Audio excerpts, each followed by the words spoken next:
네, 오후장을 녹여줄 달달한 10분 전략 챙겨보는 시간이죠. 이 시간 MTNW 이달의 어드바이저와 함께하겠습니다. 위원님 안녕하세요. 네, 안녕하세요. 네, 위원님 지난주는 공포감에 휩싸였던 시장이라면 오늘은 그래도 출발이 나쁘지 않습니다. 한 주에 대한 전략부터 세워보고 오겠습니다. 포인트 확인하고 오시죠. 자, 오늘의 달달한 포인트는 블록버스터 위크의 시작입니다. 자, 이번 주는 미국을 비롯한 국내 증시도 줄줄이 실적 발표가 예정이 되어 있습니다. 이번 주가 지나야 어느 정도 증시의 방향성이 결정이 될 수 있을 것 같은데요. 지난 주말 사이에 있었던 미증시 상황과 함께 한 주에 대한 전략 세워주시죠. 네, 저는 뉴욕 증시 상황부터 점검하고 넘어가도록 하겠습니다. 이스라엘의 재보복이 큰 피해나 인명 손실을 초래하지 않았고 또 이란의 또 다른 보복으로 이어지지 않을 것이라는 관측이 강해지면서 한때 4%가 넘게 급등했던 국제유가가 제자리로 돌아오면서 지정학적 리스크는 다소 진정되는 모습이 나타났습니다. 그러나 이번에는 기술주들이 문제를 일으켰죠. 지난주 목요일에 장 마감 후에 실적을 발표한 넷플릭스가 7%가 넘는 하락세로 출발을 했고요. 또 넷플릭스의 실적은 매우 좋았습니다. 매출과 순이익은 큰 폭으로 증가를 했고 1분기 가입자 수는 컨센서스의 2배에 달했습니다. 하지만 가이던스가 아주 조금 기대에 미치지 못했고 그리고 결정적으로 내년 1분기부터 가입자별 평균 매출을 공개하지 않겠다라고 밝혔습니다. 월가에서는 광고요금제와 비밀번호 단속으로 가입자 순증 효과가 줄어들자 데이터를 공개하지 않기로 한 것으로 추정을 하고 있는데요. 그리고 그 슈퍼마이크로가 갑자기 20% 폭락세를 나타내면서 기술주의 하락을 이끌었죠. 슈퍼마이크로는 오는 30일 실적 발표를 하겠다라고 공개를 했습니다. 하지만 발표일만 공개를 하고 긍정적인 사전 실적을 예고하지 않았다라는 게 급락의 원인이 되었습니다. 슈퍼마이크로의 이러한 태도는 안 그래도 ASML과 TSMC 등으로 악화된 AI 관련주에 대한 투자 심리를 냉각시켰고요. 엔비디아는 덩달아 10%가 넘는 폭락세를 나타냈습니다. 반도체 관련주들이 전반적으로 하락을 했고요. 또 필라델피아 반도체 지수는 4%가 넘게 하락을 하면서 거의 3개월 만에 최저치를 기록을 했습니다.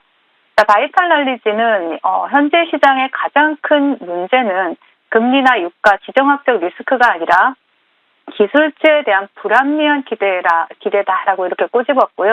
여전히 과잉 기대가 존재한다라고 지적을 하기도 했습니다. 지정학적 리스크가 완화되면서 보합세로 출발했던 뉴욕 3대 지수, 다우존스만이 상승세를 나타냈고요. S&P 500은 0.88% 하락 마감을 했고 또 기술주 위주의 나스닥은 2%대 급락세로 마감하는 모습이 나타났습니다. 국내 지수 상황 살펴보도록 하겠습니다. 전일 나스닥 지수 급락에도 불구하고 상승 출발한 국내 지수, 나스닥 대비 견조한 흐름을 나타내고 있지만 수급 상황은 좋지 못한 상황입니다. 코스피에서는 기관, 코스닥에서는 개인들의 매수세가 유입이 되고 있지만 양시장 외국인들의 매도세가 점점 가속화되고 있는 모습이고요. 특히 코스닥 같은 경우에는 기관까지 매도 우위로 전환을 하면서 계속해서 금일 저점을 갱신하고 있는 모습입니다. 지난 금요일 슈퍼마이크로와 엔비디아의 급락으로 반도체 섹터가 전반적으로 조정이 나오고 있는 가운데 코스피에서는 현대, 기아차와 그리고 금융지주사, 이와 같은 기업 밸류업 프로그램 섹터, 그리고 코스닥에서는 제약바이오 섹터가 지수 상승을 견인하고 있는 모습입니다. 금일장 외국인들의 수급을 보신다라면 금일 코스피 지수를 방어하고 있는 현대, 기아차에서 포착이 되고 있습니다. 금일장 테마 동향 살펴보겠습니다. 지수가 전강 후약의 형태로 흘러가면서 테마 시장 또한 썩 좋은 모습은 아닌데요. 먼저 차트를 보신다라면 매드팩토를 보실 수가 있습니다. 그리고 매드팩토 그리고 그 뒤를 따라서 대화제약 보실 수가 있고요. 유바이오로직스 그리고 신풍제약과 같은 이러한 종목들이 강하지는 않지만 제약바이오 관련주들이 전반적으로 좋은 흐름을 나타내고 있는 모습이고요. 그리고 의료기기 섹터에서는 크리옥스 바이오 시스템즈가 상한가에 안착해 있는 모습이고요. 그 뒤를 따라서 MI텍이 또 두 자릿수 상승률을 기록을 하고 있습니다. 그 외 특정 정치인 관련주로 일성건설이 장중 한때 상한가를 터치를 했었고요. 그리고 범양건영, 동신건설이 그 뒤를 따라서 강세 흐름을 나타내고 있고 그리고 자율주행 관련주 라닉스 보실 수가 있고요. 그리고 원격 의료 관련주인 토마토 시스템 신고가 영역에 들어갔습니다. 그리고 저출산 관련주 꿈비 보실 수가 있고요. 로봇 관련주 DIC, 그리고 전력설비 관련주로 본방송을 통해서 추천드렸던 종목이죠. 바이오스마트가 윗골 달리긴 했지만 두 자릿수 상승을 기록하고 있고요. 그리고 유리기판 관련주로 새롭게 편입된 종목이 있습니다. CNG 하이테크 새롭게 편입되면서 신고가의 영역에 들어갔죠. 하지만 금일장 반도체 섹터의 하락 영향으로 강력한 테마는 형성되지 못하고 있는 모습입니다. 자, 시장 대응 전략 드리도록 하겠습니다. 오랜만에 다시 블록버스터 위크가 시작이 되었죠. 이번 주는 테슬라, 메타, 마이크로소프트, 알파벳과 같은 매그니피션스 7 중에서 네 곳의 실적 발표가 이어지고요. 미국의 1분기 GDP 그리고 연준의 물가 벤치마크인 개인 소비 지출 물가지수가 발표가 되게 됩니다. 또한 2년, 5년, 7년물 국채 입찰이 줄줄이 대기를 하고 있는 상황인데요. 지난주에 불거진 기술주들의 악재들을 하나씩 되짚어 보자면요.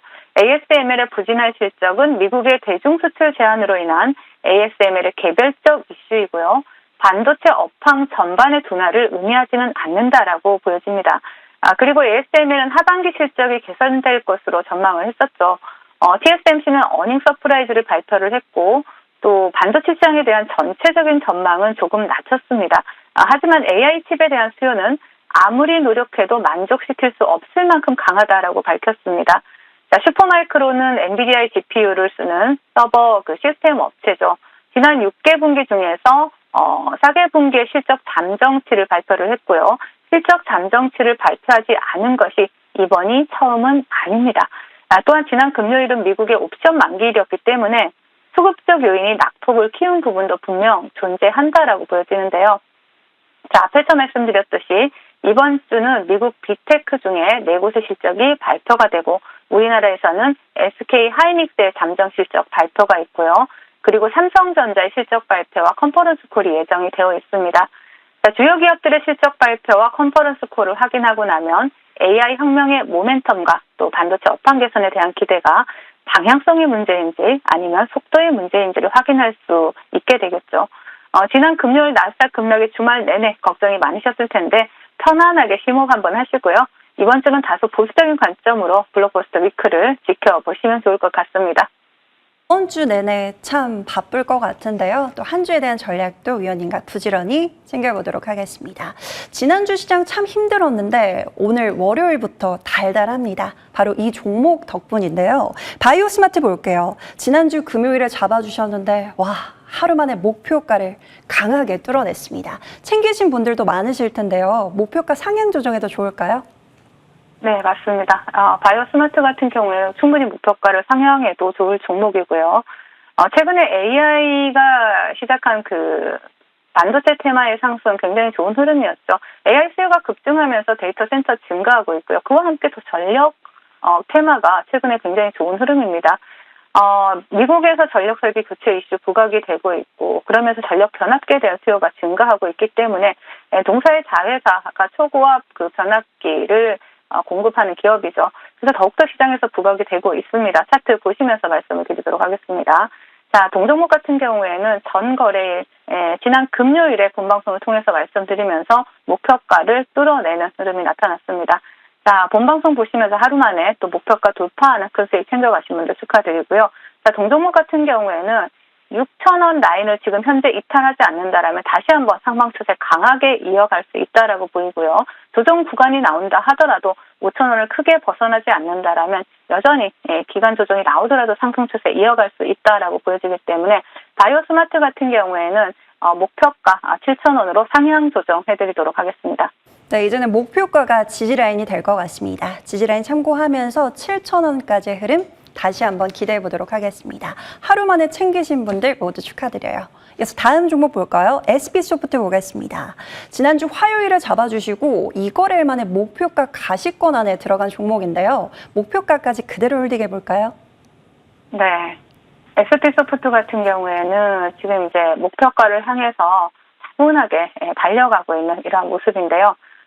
마이크로소프트가 다음 달 미국에서 열리는 빌드 2024의 연례 컨퍼런스를 통해서 신규 윈도우라든가 클라우드 AI를 공개할 예정인데 동사가 여기에서 마이크로소프트의 생성형 AI 기반 코파일럿 라이선스 사업을 확대하고 있다라는 이슈로 시장에서 부각이 되고 있죠. 일정 모멘텀에 이어서 다양한 상승 모멘텀을 가지고 있는 그러한 기업이기 때문에 계속해서 관심 있게 보셔야 되고요. 차트 보시겠습니다. 제가 목표가 24,000원 제시를 해드렸는데 지금 굉장히 그 수급이 들어온 이후에 아름다운 조정이 나오고 있죠. 목표가 24,000원 이상도 바라볼 수 있는 종목이지만 일단 1차 목표가 24,000원까지 홀딩하시면서 수익 챙겨가시면 되겠습니다. 네, SP소프트 목표가를 향해 꾸준히 오름세를 보여주고 있는데요. 목표가까지 홀딩하는 전략 챙겨가도록 하겠습니다. 자, 위원님 지난주 시장 힘들 때도 달달하게 챙겨주셨는데 이번 주도 기대가 큽니다. 오늘 어떤 종목 보고 계실까요? 네, 오늘은 신진 SM이라는 종목을 준비를 해봤습니다.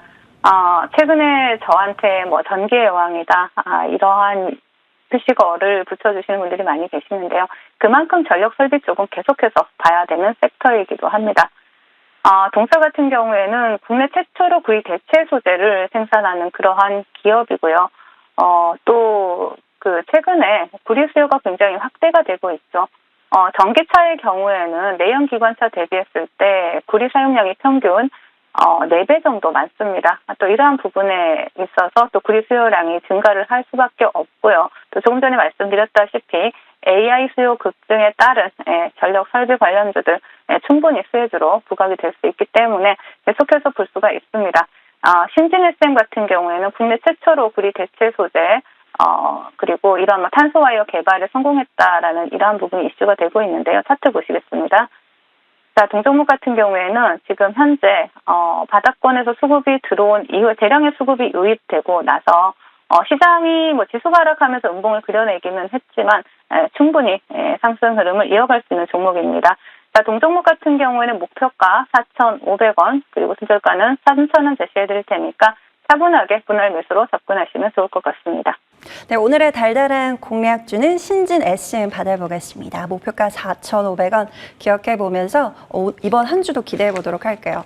자, 위원님, 월요일부터 무료 방송 준비해주고 계시는데 어떤 내용 들려주실까요? 네, 뭐 주말 동안 그 엔비디아가 10% 하락을 하면서 상당히 많이 놀라셨을 거라고 생각을 하죠. 합니다. 그런데 그럼에도 불구하고 시장은 충분히 상승하는 종목 또 수익을 낼 수 있는 종목들이 나오고 있죠. 그렇기 때문에 이렇게 뭐 여러분들이 힘들다면 힘들다고 느낄 수 있는 그런 시장이지만 오늘은 달의 쉘터로 놀러 오셔서 차분하게 수익도 챙기시고 또 이번 주에 봐야 될 공략할 테마도 함께 보시면 좋을 것 같습니다. 잠시 후에 방송 마치고 바로 연결해서 진행하니까 많이 놀러 오세요. 네, 주말 내내 마음을 졸였는데 그래도 다행인 것 같습니다. 위원님과 함께 한 주에 대한 전략 이어서 챙겨보시길 바랄게요. 위원님과는 인사 나눠보겠습니다. 지금까지 MTNW 이달의 어드바이저와 함께했습니다. 말씀 고맙습니다. 네, 감사합니다.